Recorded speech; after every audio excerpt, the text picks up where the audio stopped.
Bonjour à tous, bienvenue au salon Retail Week 2018. Dans cet épisode, je vais aller à la rencontre de deux startups innovantes. Price Comparator pour optimiser sa veille de prix et Whistle, solution qui pourra peut-être sauver les boutiques de proximité et le commerce traditionnel en utilisant le web. On parle beaucoup de digital, donc le monde digital et physique, et c'est le genre de choses vraiment qui nous intéresse.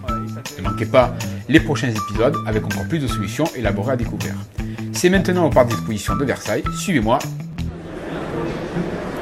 Le prix aujourd'hui d'un produit est très important, donc on va aller voir cette société qui propose du pricing. Price Comparator.pr, on va aller voir ce qu'ils proposent et comment ça marche. Bonjour. Messieurs, oui, j'arrive à l'improviste avec la caméra. Guillaume, Market Academy, enchanté. Bonjour, Marketer Academy. Enchanté. Alors, est-ce que vous pourriez nous parler de vous, rapidement, comment ça marche, quels sont les gains, pourquoi, combien ça coûte et quand? Tout ça en une seule fois? Ouais, en un coup, en un mot. On va faire bien. C'est bien cadré là? Oui, c'est parfait. Ok, je suis Sébastien, je suis le fondateur de Price Comparator. Enchanté. L'idée, c'est comme le nom l'indique, c'est d'être capable de donner à nos clients e-commerçants, D'accord. c'est du B2B, D'accord. le prix pratiqué par leurs concurrents sur le catalogue de produits qui les intéressent. D'accord. Sur plusieurs canaux? C'est du e-commerce dont je parle, donc on va récupérer de la data en ligne avec des robots automatisés, D'accord. et l'intelligence artificielle D'accord. qui va traiter cette data pour la structurer. Oui. Et donc on récupère tout ce qui est en ligne. Ok. Pas de commerce physique pour l'instant. Ok. Donc je pourrais avoir le prix d'un concurrent ou d'un produit spécifique sur une marketplace ou un canal, un shopping? C'est ça, marketplace, et essentiellement des marketplaces sans aucun doute, mais aussi beaucoup de sites e-commerce spécialisés ou marchés de niche. Donc je pourrais avoir par exemple un site e-commerce moi, ce qui n'est pas mon cas, et vouloir scraper, c'est ça, le site de mes concurrents pour récupérer la data. Donc, en fait, on a plusieurs types de clients qui viennent nous voir. Soit ce sont des e-commerçants, ils veulent être réactifs par rapport à leur concurrence en temps réel. Ok. On fait de la veille, on fait d'études de marché temps réel, en fait, ça revient vraiment à ça. En particulier sur le prix, mais d'autres variables aussi, on pourra souligner ça après. Ok. Mais on a aussi du offline qui essayent de se digitaliser. Donc, Oui. ils vont utiliser la solution pour faire leur étude de marché, voir s'ils se lancent, quelle marge ils vont pouvoir se permettre de faire ou pas, découvrir le marché finalement et pas se jeter les yeux fermés avec dedans, un risque important. Donc ça permet, On va les aussi rassurer là-dessus. ça permet aussi d'étudier le marché finalement avant de se lancer, c'est ce que Oui, tu disais. sans aucun doute. Je vais lancer un nouveau produit, une nouvelle gamme, je vais là-dedans. Étude de marché, mais aujourd'hui une étude de marché, dans la tête de tout le monde, c'est C'est l'ancienne. on va payer une agence, on va noter tout ça, faire un beau rapport et ce sera trop bien. Sauf que le jour où votre rapport il sort, et même la veille, il est déjà périmé parce que tout a changé, il y a 4 trucs en plus, 2 distributeurs, une marketplace qui est née. D'accord. Donc il faut maintenir ça en live pour avoir quelque chose d'intéressant. Par rapport à tes concurrents, qu'est-ce qui fait que c'est différenciant? Qu'est-ce qui fait que c'est différent? C'est pas une question piège, c'est une question plaisir. En fait, on est très nombreux à faire de la veille tarifaire en particulier. On continue de communiquer comme étant de la veille tarifaire, et Price Comparator très clair sur la désignation. Mais en fait, notre logique, elle est très marketing. Oui. On ne se contente pas du tout de donner à nos clients des tableaux de prix sous des formats Excel imbuvables. On s'adresse à des e-commerçants qui n'ont pas forcément des formations adaptées, qui ne sont pas avec une équipe de business intelligence ou une équipe market derrière qui va les aider à traiter cette donnée. D'accord. Donc en fait, notre idée, c'est de dire, ok, nous on est comme vous, au départ on est une agence web, donc on connaît bien le job.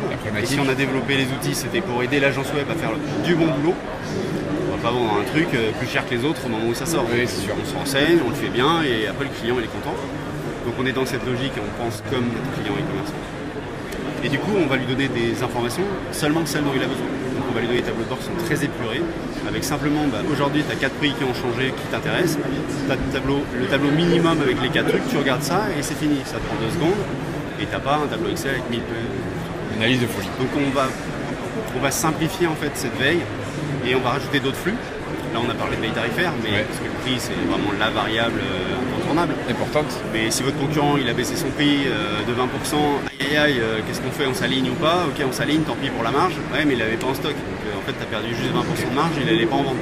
Ok. Donc intégrer d'autres variables. Il y a les variables de transport aussi pour gratuit et compagnie. Voilà, c'est ça. Donc les délais de livraison, les frais de port. On va rajouter aussi d'autres variables marketing, mais au sens promotionnel. Les newsletters qui sont envoyés par mail, les pages d'accueil des sites qui vont changer ou pas, etc. Pour que la décision de je m'aligne ou pas sur les prix soit en fait la conclusion une réflexion stratégique sur j'ai compris la stratégie de mes concurrents et je vais en faire quelque chose. Est-ce que cette donnée aujourd'hui est exploitable en API par exemple pour automatiser l'e-commerce? Je pourrais mettre en place un connecteur Magento PrestaShop pour aller interroger l'API et décider finalement de changer mon prix ou pas. Oui, exactement. Ce qu'on appelle le repricing derrière. Ok, donc le repricing vous faites aussi. Oui, le repricing c'est facile et très difficile. C'est ça. Parce que, et des règles en fonction du comportement, de l'achat, du stock, des fournisseurs. En fait, le problème c'est que c'est un algorithme de contraintes. C'est-à-dire qu'il n'y a que des contraintes et il n'y a pas de bon sens. C'est ça. Et c'est pour ça que c'est difficile aujourd'hui de faire un truc bien. Il ne faut pas simplement se dire je veux une marge minimum en pourcentage, en euros, j'enlève mes frais de port, je regarde s'il y a du stock et puis c'est bon, j'ai un prix et je le balance. Peut-être c'est pas du tout pertinent parce que le magasin sur lequel tu viens de t'aligner il en vend que 2 par an, toi t'en vends 10, t'alignes pas, tu perds de la marge. Donc c'est beaucoup plus compliqué que ça. Quand tu parlais d'intelligence artificielle, tu parlais de quoi? On parle d'intelligence artificielle dès l'instant où on commence à plusieurs niveaux. À la fois nous en bac sur nos robots, on fait les choses de manière très différente de nos voisins, avec beaucoup plus de respect pour les serveurs, pour le web et même pour la planète. On fait de l'éco-conception. En fait. Oui, c'est un enjeu. C'est pas non seulement un enjeu. Tu fais pas du ménage du Bitcoin par exemple avec les serveurs le soir? Non. Pas pour l'instant. Non. Ça va être pas bon pour la planète. Non, sincèrement, on a un très gros effort d'éco-conception. On est en partenariat avec l'ADEME pour faire la première mondiale de développer une fiche technique, un peu comme un label en fait, d'éco-conception logicielle. Où on est passé, je fais résumer, mais on est passé d'un node de téraoctets à mégaoctets en fait. D'accord. Nos robots en fait vont pas récupérer tout sur une page quand ils viennent chercher une info. Il y a la photo, il y a de l'Ajax, il y a des trucs qui bougent, mais en fait vous vouliez juste ce mot-là sur la page. On va chercher directement les tags. Il était dans le HTML, en fait c'est 3 KO et pas 500 KO. Donc nos robots sont éduqués pour faire ça bien. Et du coup on essaie d'avoir une empreinte légale. Parce que parser un site, pas faire tomber le serveur. Vous envoyez 10 000 requêtes jour à un site, ça a un impact quoi. Donc c'est illégal en plus de lui pourrir la vie. Tout à fait. Puis ses statistiques sont foutues.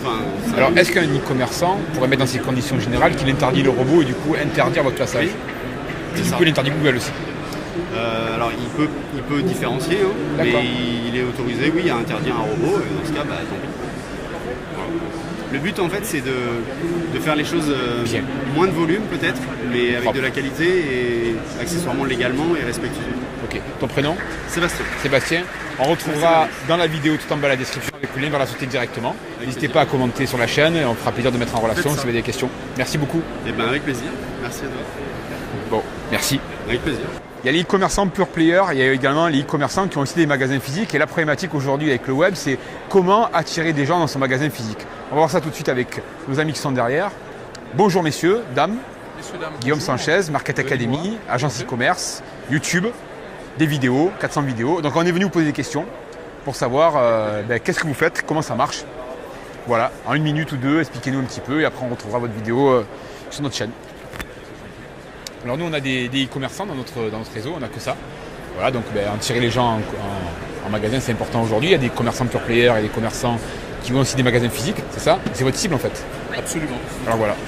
Notre cible, ce sont les commerçants qui ont des magasins physiques, commerçants indépendants, centre-ville, centre-bourg, qui ont beaucoup de difficultés aujourd'hui à faire venir les gens dans leur magasin parce qu'ils n'ont pas de budget communication et souvent ils souffrent du fait que les gens s'arrêtent un peu avant ou la rue d'après, etc. et pas les attirer. Ou les grandes zones aussi avec les grosses marques. Absolument.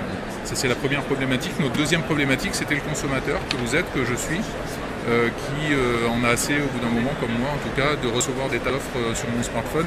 Mais des offres qui ne m'intéressent pas forcément au moment où je les reçois ou alors qui sont loin ou qui ne me concernent pas, etc. Et j'ai moi envie de maîtriser un petit peu ce que je reçois en termes d'offres, de bons plans, d'opportunités ou de choses comme ça.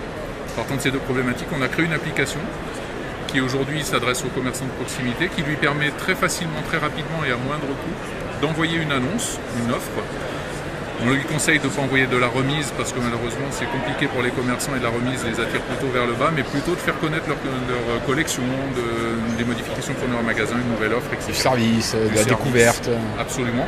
Et nous on a fait le choix de travailler non pas sur la notoriété mais sur le taux de transformation. C'est-à-dire qu'aujourd'hui la promesse qu'on fait aux commerçants c'est d'amener des gens dans la boutique et non pas de faire connaître son offre à 50 km. Donc en fait, il fait très simple, un petit peu comme un MMS, il utilise l'application, il envoie et l'offre est diffusée à 500 mètres autour de sa boutique. 500 mètres pour favoriser ce taux de transformation et l'arrivée de la personne dans le magasin. Ça c'est le premier principe. On a pris le contre-pied de pas mal de pratiques aujourd'hui sur le marché. Par exemple sur le business model, nous ne fonctionnons pas à l'abonnement. On fonctionne par la vente de packs.